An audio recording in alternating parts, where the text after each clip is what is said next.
Hello and welcome.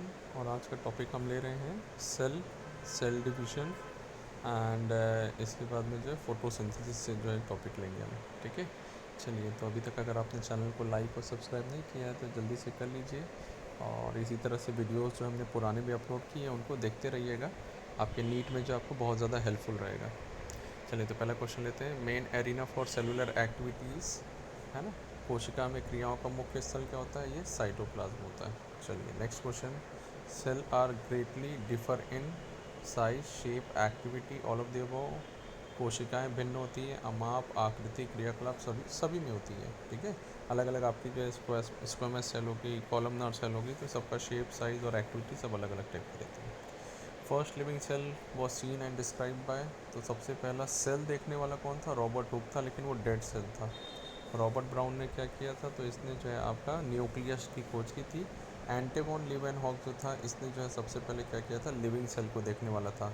वेरको जो है, इन्होंने क्या किया था? तो ये जो है सेल थ्योरी दिया था इन्होंने, मतलब मॉडिफाई किया था सेल थ्योरी को, जो है आपका जो शील्डन एंड चुआन ने दिया था ना, उसके में मॉडिफाई किया था कि इसमें एक स्टेटमेंट और जोड़ा था कि cell arises from pre existing cells. Sorry. Prokaryotic ribosomes are, तो प्रोकैरियोट में राइबोसोम कौन सा होता है? 70s। यूकैरियोट में 80s। सब यूनिट पूछेगा तो सब यूनिट 50 एंड 30 यूनिट जो है आपकी दो है, जहाँ एस का मतलब क्या है? स्वीटबर्ग यूनिट होता है। ठीक है, आज हम जल्दी जल्दी लेंगे क्वेश्चंस, ज़्यादा क्वेश्चंस करने हैं, टाइम ज़्यादा लगता है, तो आज ज़्यादा एक्सप्लेनेशन नहीं रहेगा, डायरेक्ट डायरेक्ट जो है आप लोगों को आंसर्स बताते चलेंगे। Major difference between structure of eukaryotic from prokaryotic cell is, प्रोकैरियोटिक कोशिका की तुलना में यूकैरियोटिक कोशिका में मुख्य अंतर क्या है? तो स्ट्रक्चर ऑफ सेल मेम्ब्रेन, तो दोनों में सेम होता है। सेल मेम्ब्रेन बाइलिपिड लेयर होती है। मेम्ब्रेनलेस सेल ऑर्गेनेल, तो दोनों में मिल जाएगा आपको, राइबोसोम मिलेगा। प्रोटीन सिंथेसिस दोनों में सेम टाइप का होता है। न्यूक्लियर मेम्ब्रेन नहीं होता है। ठीक है, प्रोकैरियोट में जो है न्यूक्लियर मेम्ब्रेन नहीं होता है, यूकैरियोट में न्यूक्लियर मेम्ब्रेन पाया जाता है। Next, the fluid nature of membrane is not important in protein synthesis, secretion, endocytosis, cell division. तो ये जो है आपका तीन जगह तो इम्पॉर्टेंट है। ये फ्लूइड नेचर होता है, इसीलिए ये क्या करता है? सिक्रीशन करके जो है वेसिकल बना के बाहर कर सकता है। फ्लूइड नेचर है, इसलिए क्या कर सकता है? एंडोसाइटोसिस करके ये जो है फैगोसाइटिक मतलब फैगोसोमिक एक्टिविटी शो करता है। सेल डिवीजन जो है आपका, ये कॉन्स्ट्रिक्शन जो है ये इसीलिए करेगा, और ये आसानी से फ्लूइड नेचर के कारण कर पाता है। ठीक है, जबकि आपका प्लांट सेल में ये फ्लूइड नेचर नहीं था ना, इसलिए उसमें जो है सेल डिवीजन जो है सेल प्लेट फॉर्मेशन से होता है। तो ये जो है आपका सही आंसर कौन सा हो जाएगा? प्रोटीन सिंथेसिस में इसका कोई रोल नहीं है। Which of the following is dependent upon trans membrane protein of cell membrane, निम्नलिखित में से कौन सा कोशिका झिल्ली के पार झिल्ली प्रोटीन पर निर्भर करता है? तो सिलेक्टिव परमेबिलिटी जो है आपका यही निर्भर करता है। ठीक है, चयनित पारगम्यता, तो सेल मेम्ब्रेन के अंदर में होता है ना, ये इस प्रकार से प्रोटीन चैनल होता है, तो ये सिलेक्टिव परमेबिलिटी को क्या करता है? चीज़ों को अंदर बाहर करने में मदद करता है। एंडोसाइटोसिस, एक्सोसाइटोसिस, सेल ग्रोथ जो है सेल मेम्ब्रेन की कैरेक्टरिस्टिक फीचर है। चलिए, नेक्स्ट है आपका dash are membrane bound vesicular structure form by process of packaging in dash. झिल्ली पुटिका संरचना होती है जो संवेष्टन विधि द्वारा बनती है। तो इसका सही आंसर जो है क्या है? तो लाइजोसोम जो है मेम्ब्रेन बाउंड स्ट्रक्चर है, जो गोल्जी ऑपरेटर्स में पैकेजिंग के द्वारा बनता है। ठीक है, लायन का है, गोल्जी उपकरण के द्वारा बनता है। बाकी जो है आपका आंसर में कुछ भी नहीं आएगा, आप चेक कर लीजिएगा। नेक्स्ट है लाइजोसोमल एंजाइम आर ऑप्टिमली एक्टिव, जो है आपका, तो लाइजोसोम के लिए जो है आपका क्या चाहिए? तो लाइजोसोम्स ना, इसमें आपका जो है क्या होता है? H+ आयन जो है आपके कॉन्सेंट्रेशन बढ़ता है तब ये एंजाइम एक्टिवेट होता है। तो H+ का बढ़ना मतलब क्या हो जाएगा आपका यहाँ पर? एसिडिक कंटेंट, यानी कौन सा? एसिडिक पीएच जो है, इसी में ये जो है क्या होगा? ऑप्टिमम एक्टिविटी शो करता है। नेक्स्ट है आपका सेडिमेंटेशन कोएफिशिएंट इनडायरेक्टली मेजर्स, तो एस की वैल्यू जो है आपका सेडिमेंटेशन कोएफिशिएंट जो स्वीटबर्ग यूनिट में लिखते हैं ना, 70s 80s, ये क्या बताता है? तो ये जो है आपका कणों का आकार बताता है, सही है, कणों का रासायनिक संगठन बताता है, तो दोनों सही हो जाए आपका। यानी कौन सा हो गया सही आंसर जो हमारे यहाँ पर? इसमें जो है फोर्थ आंसर जो है हमारा सही हो जाएगा। ठीक है, 1 और 2 दोनों हो गया है। चलिए, नेक्स्ट है nuclear envelope consist of two parallel membrane with space of peri nuclear space which is about. ठीक है, तो न्यूक्लियर एनवलप जो है आपका, ये जो है डबल मेम्ब्रेन जो है पैरेलल मेम्ब्रेन चलती है, और इनके बीच का डिस्टेंस कितना होता है? तो ये 100 से 500 एंगस्ट्रॉम होता है। ठीक है, 100 to 500 एंगस्ट्रॉम जो है क्या है? इनके बीच में जो आपका परिकेंद्री अवकाश कहलाता है। और इस अवकाश में जो है डायमेंशन इतना ही रहता है। नेक्स्ट है few chromosome secondary constructions give appearance of small fragment called, कुछ गुणसूत्रों में द्वितीयक संकीर्णन। तो देखिए प्राइमरी कॉन्स्ट्रक्शन क्या बनाता है, सेंट्रोमियर का फॉर्मेशन करता है, और कुछ में सेकेंडरी कॉन्स्ट्रक्शन जो है बनता है, इसको क्या बोलते हैं, सैटेलाइट बोला जाता है। ठीक है, ये क्या कहलाता है, फर्स्ट है अनुषंगी या फिर सैटेलाइट कहलाता है। नेक्स्ट है आपका all are the significance of mitosis except, किसके अतिरिक्त सभी कथन समसूत्री के महत्व हैं। तो production of daughter cell with identical genetic complement सही है ये। रिस्टोरेशन ऑफ न्यूक्लियोसाइटोप्लाज्मिक टिश्यू बिल्कुल सही है आपका। Plays important role in evolution by inducing variation, तो माइटोसिस में वेरिएशन नहीं आता है, ये गलत है आपका। ठीक है, ये मियोसिस में वेरिएशन वगैरह दिखाई देगा, माइटोसिस के अंदर में नहीं है। तो सही आंसर हमारा कौन सा हो जाएगा, थर्ड वाला जो है वही एक्सेप्ट बोलना, तो बाकी सब सही हो जाएंगे आपके। मल्टी सेलुलर में ग्रोथ के लिए होता है ये रिस्पॉन्सिबल, बिल्कुल सही है आपका यहाँ पर। चलिए, if a cell has 10 picogram, PG मतलब क्या है, पिकोग्राम मेजरमेंट करते हैं इसको जो है आपके यहाँ पर, इसकी यूनिट है DNA in G1 stage interphase, what will be the amount of DNA in each daughter cell after meiosis 1, meiosis बोल रहा है। ठीक है, देखिए क्रोमोसोम का नंबर तो चेंज होता नहीं है आपका यहाँ पर, ठीक है, बट डीएनए जो है क्या है, डबल हो जाता है। तो G1 के बाद में आपका जो है क्या है, तो G1 के बाद एस फेज आता है, और एस के बाद कौन सा आता है, तो G1 के बाद एस के बाद आपका फेज आता है यहाँ पर G2, और फिर आता है मियोसिस 1। ठीक है, तो मियोसिस 1 में क्या होता है, तो यहाँ पर होमोलोगस क्रोमोसोम जो हैं ये क्या हो रहे हैं, आपके सेपरेट हो रहे हैं। तो होमोलोगस क्रोमोसोम सेपरेट हो रहे हैं, तो यहाँ पर डीएनए डबल हुआ था। ठीक है, तो पहले जितना वेट था, तो G1 फेज़ के बाद यानी कि आपका एस फेज़ के बाद में वेट क्या हो गया होगा, 20 हो गया होगा। ठीक, और मियोसिस 1 के बाद में फिर से जो है क्या हुआ, आधा आधा डिवाइड हो गया, 23 क्रोमोसोम ऊपर एक सेल में, 23 दूसरे में क्या, लेकिन 23 में जो है क्रोमोसोम में डीएनए कितना होगा, 46, और यहाँ भी 46 होता है। तो हमारा वेट जो है क्या होगा, चेंज नहीं होगा, तो ये कितना रहेगा, 10 पिकोग्राम होगा। ठीक है, यही मियोसिस 2 बोलते थे तो कितना हो जाता, 5 हो जाता। ठीक है, मियोसिस 2 बोलता तो 5 हो जाता, और आपका एनाफेज वगैरह कुछ बोलता तो उसमें कितना होता, 20 पिकोग्राम, सही आंसर हो जाता हमारा।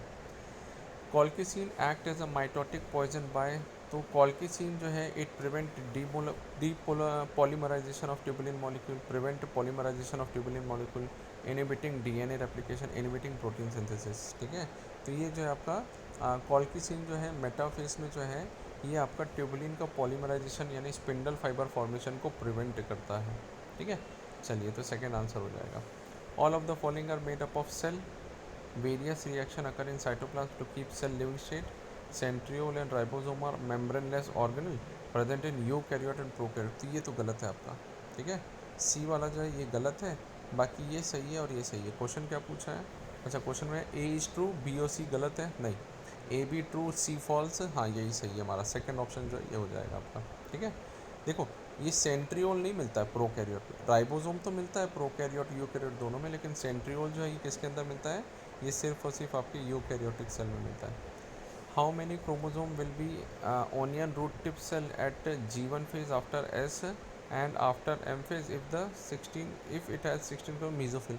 तो देखिए मीजोफिल सेल एक सोमैटिक सेल है, और रूट टिप जो है क्या होगा, ये भी एक सोमैटिक सेल होगा। ठीक है, तो जितने क्रोमोसोम आपके मीजोफिल में थे उतने ही किस में रहेंगे, उतने ही क्रोमोसोम जो हैं आपके अनियन टिप में जो रहेंगे, रूट टिप में दिखाई देंगे।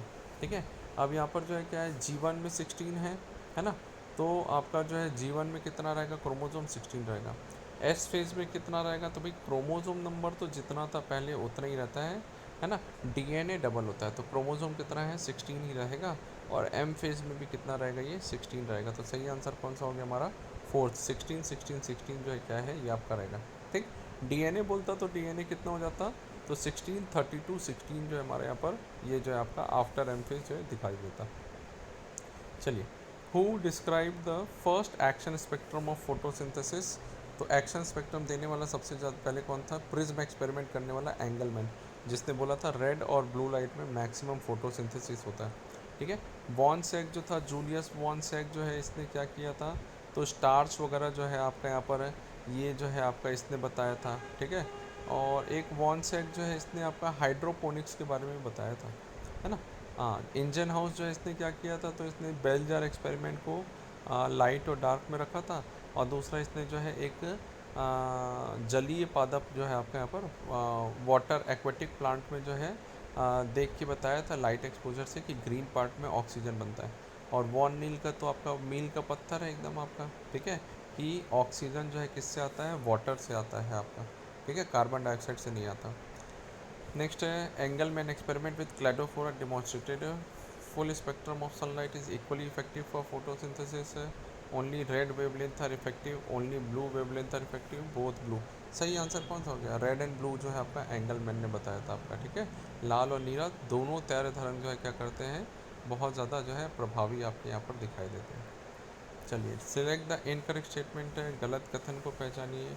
PS1 the reaction centre chlorophyll has absorption peak 700 जो है आपका रहता है, सही है ये, ठीक है। PS1 में 700, PS2 में कितना होता है, 680 होता है। LHC hundreds of pigment bounded by lipid, lipid नहीं प्रोटीन से बाउंड होता है, ये गलत है हमारा, ठीक है।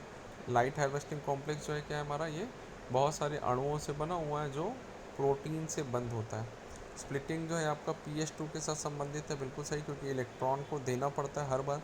इलेक्ट्रॉन को NaDH2 जो है आपका क्या करता है, ले जाता है NaDPH2, इसलिए इसको इलेक्ट्रॉन का जो है रिफिल करने के लिए जो है ये ज़रूरी होता है।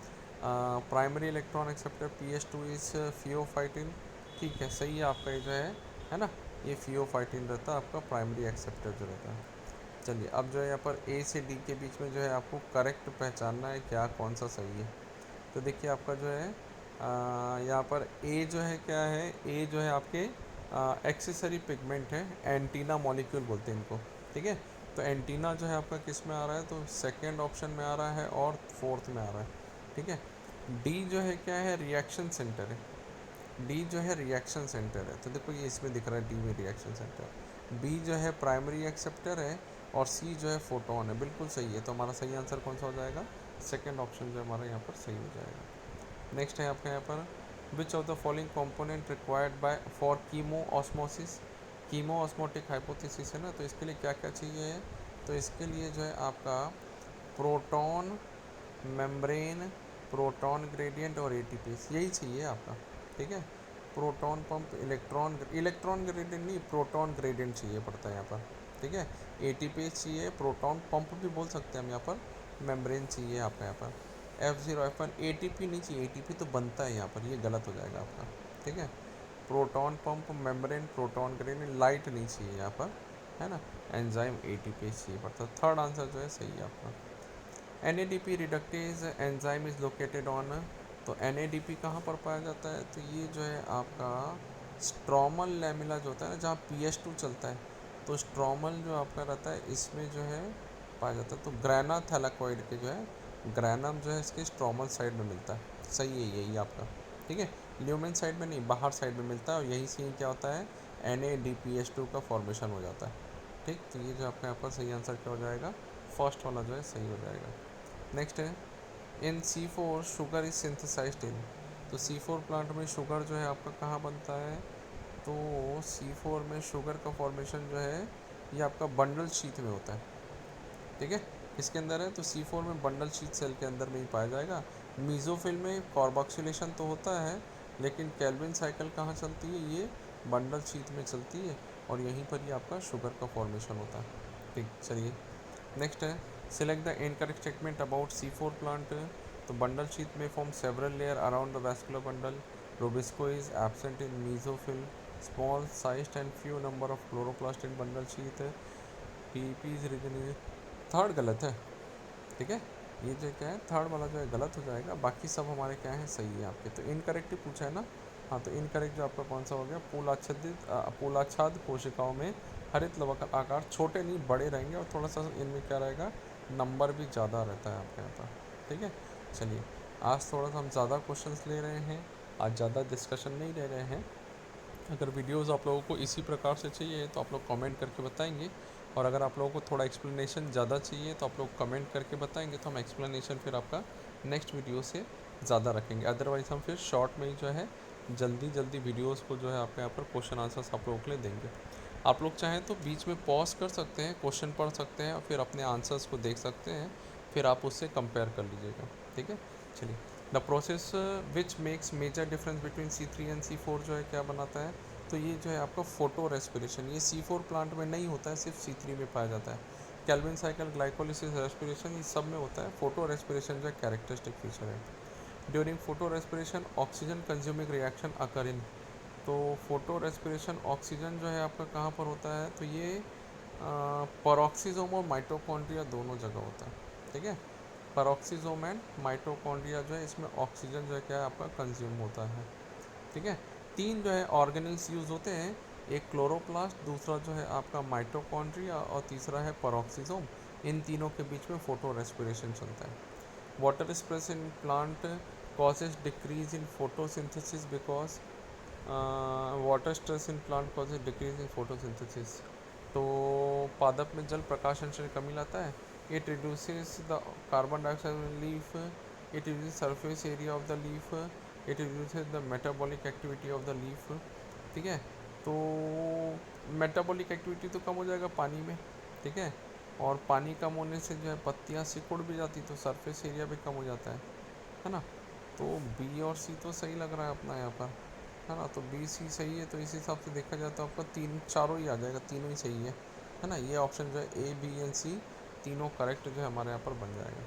ठीक है, चलिए भाई, पानी नहीं रहेगा तो पत्तियाँ जो है सिकुड़ेंगी, तो स्टोमेटा भी बंद हो जाएगा, तो कार्बन डाइऑक्साइड भी कम हो जाता है ना, तो वो भी हमारा आंसर हो जाएगा। Following summarise table between light और डार्क रिएक्शन के बीच में जो है आपका प्रकाश और अप्रकाश दिया हुआ है। Which of the following pair of differences is incorrect, कौन सा गलत है आपके यहाँ पर, चारों को देख लेते हैं पहले।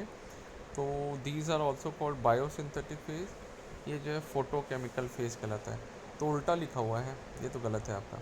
ठीक है, डार्क रिएक्शन जो है क्या है, बायोसिंथेसिस है, और लाइट में प्रकाश का इस्तेमाल कर रहे हैं, तो ये क्या कहलाएगा आपके यहाँ पर, फोटोकेमिकल फेज जो है आपका कहलाता है। ठीक है, these reaction occur over thylakoid और these reaction occur in stroma, ये तो सही है आपका। थैलेकॉइड में होता है लाइट रिएक्शन, और डार्क रिएक्शन जो स्ट्रोमा में होता है। Third, these produces assimilation power that is NADPH2 और ATP बनाता है, ये सही है आपका। ठीक है, और ये जो है कंज्यूम करते हैं आपका यहाँ पर, ये जो है सही हो गया। These are directly dependent upon light, these are dependent on product synthesise by light. ठीक है, तो ये तीनों तो सही दिख रहे हैं हमारे यहाँ पर, है ना। तो कौन सा, सिर्फ फर्स्ट वाला ही तो गलत है आपका, फोर्थ ऑप्शन जो हमारा सही हो जाएगा। ठीक है, बाकी तीन तो सही है, ये जो आपका उल्टा लिखा हुआ है आपका। चलिए, the transient association with protein part of कंजंग conjugated enzyme non protein organic substance usually made of vitamin. ठीक है, ये जो है किसके लिए होता है, तो ये जो है आपका ट्रांसिएंट एसोसिएशन है, मतलब लूजली बाउंड है, तो ये को एंजाइम होगा आपका, है ना। नॉन प्रोटीन ऑर्गेनिक सब्सटेंस होता है आपका, ऑर्गेनिक सब्सटेंस है और विटामिन से बना हुआ, तो 100% ये क्या होगा, होगा। ठीक है, देखो होलो एंजाइम जो है ना, it is equal to apo enzyme जो प्रोटीन पार्ट है, प्लस जो है यहाँ पर क्या होता है, को फैक्टर्स होते हैं। अब को फैक्टर में जो है क्या है, तो को फैक्टर के अंदर में हमारा एक टाइटली बाउंड होता है जिसको प्रोस्थेटिक ग्रुप बोलते हैं, एक लूजली बाउंड होता है जिसको कोएंजाइम। ये दोनों कैसे हैं, प्रोस्थेटिक ग्रुप जो है आपके ये ऑर्गेनिक कंपाउंड्स होते हैं, और एक जो होता है को फैक्टर जो कैसा है, इनऑर्गेनिक कंपाउंड जो आपके वेंडर वॉल फोर्सेस और जो है लूज फोर्सेस जो रहते हैं उससे अटैच रहता है। नेक्स्ट आपका राइबोजाइम क्या है, तो दीज आर एंजाइम, हाँ एंजाइम्स है with quaternary structure of protein fragment of endoplasmic dose contains ribosome inorganic enzyme nucleic acid that behave like enzyme, तो ये राइबोजाइम वही है। RNA जो है आपका क्या करता है, जो एंजाइम की तरह काम करता है। 23S rRNA जो है क्या है, यही जो है आपका राइबोजाइम्स होते हैं। Enzyme which catalyse joining of CO CS CN PO जो है आपका करा रहा है कौन है, तो ये जो है आपका यहाँ पर लाइगेज एंजाइम होता है। ठीक है, लाइगेज जो है क्या कर रहा है, बॉन्ड बनाने में आपका हेल्प करता है। ऑक्सीडेशन रिडक्शन कराने वाला ऑक्सीडोडिटेक्टेज, आइसोमर फॉर्मेशन कराने वाला आइसोमरेज, है ना। और लाइजेज जो है क्या कर रहा है, तो ये जो है आपका हाइड्रोलिजेज, ये वाटर को रिमूव करेगा। लाइजेज जो है ये डबल बॉन्ड करा देता है, मतलब आपका जो है C डबल बॉन्ड C इस टाइप से जो है बॉन्ड बनाने वाला रहता है। चलिए नेक्स्ट आपका जो है, तो इसका आंसर कौन सा हो जाएगा, लाइगेज हो जाएगा हमारा। Which of the following statement about enzyme is incorrect, तो enzyme are thermosensitive and get damage at low temperature, तो थर्मोसेंसिटिव तो होते हैं लेकिन लो टेम्परेचर में इनएक्टिवेट होते हैं, डैमेज नहीं होते हैं, ठीक है। आपका असक्रिय हो जाएंगे, क्षतिग्रस्त तो हाई टेम्परेचर में होते हैं। सभी एंजाइम ऑलमोस्ट प्रोटीन होते हैं, बिल्कुल सही है। राइबोजाइम बस RNA से बना हुआ है। Some nucleic acid act as ribozyme, हमने बताई यही आपको, वही है आपका। कार्बोनिक फास्टेस्ट एंजाइम में सही है, तो पहले ही वाला गलत हो जाएगा हमारा, हमने बोला ना ये क्या है, लो टेम्परेचर नहीं हाई टेम्परेचर में जो है आपका इनएक्टिवेट होता है। Competitive inhibitor of enzyme succinate dehydrogenase जो है क्या है, तो सक्सिनेट डिहाइड्रोजिनेज के लिए जो है आपका डायरेक्ट एनसीईआरटी क्वेश्चन है, ये जो है मैलोनेट होता है, ठीक है। मैलोनेट जो है क्या कर रहा है, ये सक्सिनिक डिहाइड्रोजिनेज के साथ में सक्सिनेट को जोड़ने नहीं देगा और खुद जुड़ जाएगा और आपका यहाँ पर क्या करेगा, फ्यूमेरिक एसिड बनाने से रोक देगा। How value of Km and Vmax are change in presence of competitive inhibitor, तो कॉम्पिटिटिव इनिबिटर जब आपका आता है तो Vmax की वैल्यू तो सेम ही रहेगी, ठीक है, बट Km की वैल्यू जो है क्या हो जाती है, डिक्रीज हो जाती है। ये आंसर मुझे डाउट है इसका, है ना, इसका आंसर आप लोग मुझे बताएंगे सर्च करके क्या होना चाहिए, ठीक है। बट मुझे जहाँ तक याद है शायद इसका Km की वैल्यू जो है आपकी कॉम्पिटिटिव में जो है डिक्रीज़ हो जाती है और Vmax जो है क्या हो जाता है, ये आपका सेम रहता है, ठीक है। देखिएगा बताइएगा इसका, ठीक। तो आज के लिए हम इतना ही ले रहे हैं। वीडियोस ठीक लगेंगी तो आप इसे लाइक और सब्सक्राइब और शेयर ज़रूर कीजिएगा, और अगर इसी टाइप के वीडियोस और चाहिए तो कमेंट करके बताइए, और थोड़ा एक्सप्लेनेशन चाहिए तब भी आप कमेंट करके बताएंगे। चलिए, गुड नाइट।